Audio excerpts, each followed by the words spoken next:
afternoon. I'm Michele Maffezzoli. I'm a clinical research fellow at the Portsmouth University Hospital.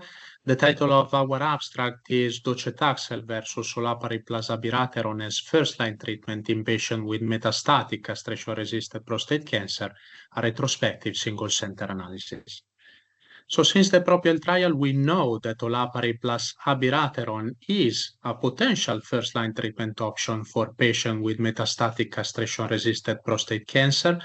In this trial, the combination of Olaparib plus Abiraterone improved the radiographic progression-free survival compared to Abiraterone alone, regardless the homologous recombination repair status.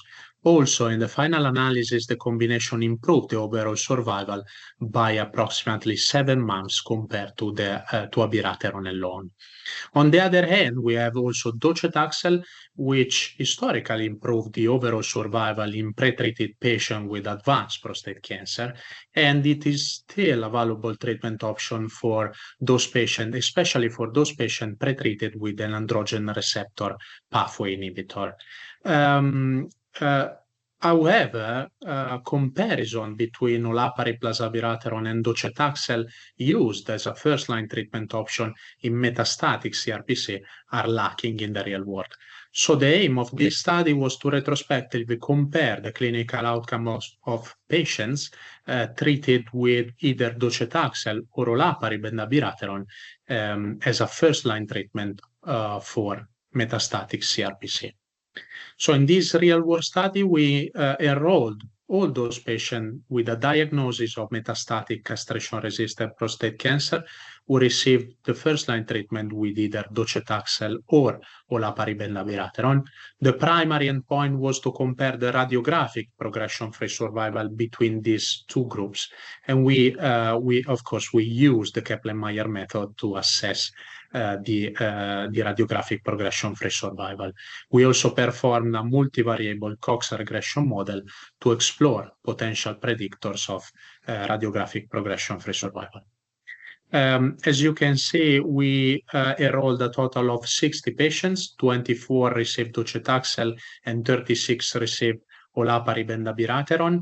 Mean age was around 70 years old, and as you can see from the table on the right, baseline characteristics were quite well balanced between the two groups, with the exception, of course, of the hormone sensitive setting, and also on the type of treatment used in the hormone sensitive setting.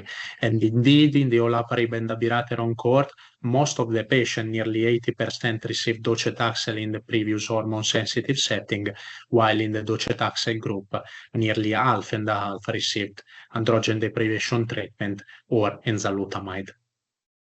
Here are the survival outcomes. So the median follow-up was 49.6 months for Docetaxel and just 11.1 months for Olaparib and Abiraterone. This shorter follow-up is due, of course, to the recent approval of this combination in the UK. And as you can see in the figure on the right, the median radiographic progression-free survival was significantly longer in the Olaparib and Abiraterone group, 14.51 months, compared to the median radiographic progression-free survival in the Docetaxel group, 8.17 months. From the multivariable Cox model, we found that the PSA nadir less or equal to 1 was associated with a better radiographic progression-free survival in these patients. So overall, we can conclude that the combination of Olaparib and Abiraterone is associated with an improved radiographic progression-free survival compared to Docetaxel as a first-line treatment option for patients with metastatic CRPC. Of course, the interpretation of this data is limited by the retrospective design, the small sample size, the differences in the disease characteristics between the two groups, and to the shorter follow-up of the Olaparib and Abiraterone group with a lot of censored patients. Overall, there might be a potential different clinical outcomes between these two treatment strategies, but we need a longer follow-up and eventually overall survival data, ideally from a prospective or a matched study, to better define the role of these two treatment strategies. Thank you for your attention.